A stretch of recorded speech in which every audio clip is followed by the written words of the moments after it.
Assalamualaikum warahmatullahi wabarakatuh.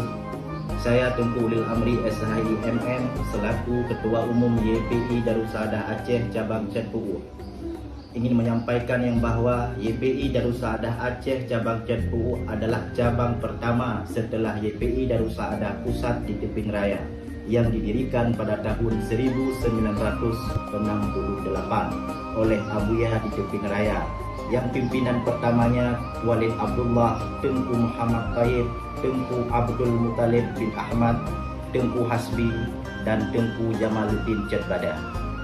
Pada tahun 1990 dilanjutkan kepimpinan oleh Yang Mulia Tengku Haji Muhammad Yusuf Ali Abun di Cetpu'u sampai beliau wafat pada tanggal 18 Maret 2023, dan insya Allah tanggal 28 Juni merupakan hari ke-100 kepulangan Abun.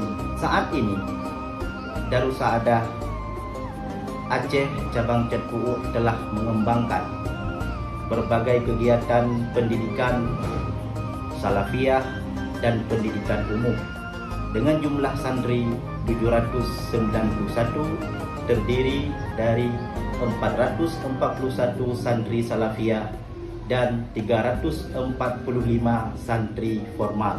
Kami keluarga besar YPI Darussahadah Aceh Cabang Cetpu'u mengucapkan selamat milad YPI Darussahadah Aceh yang ke-55 yang dilaksanakan di YPI Darussahadah Cabang Blangdet Tangsi Aceh Pidi. Mudah-mudahan Allah memberi kelancaran dan tanpa halangan dan rintangan apapun. Akhirul kalam, wassalamualaikum warahmatullahi wabarakatuh.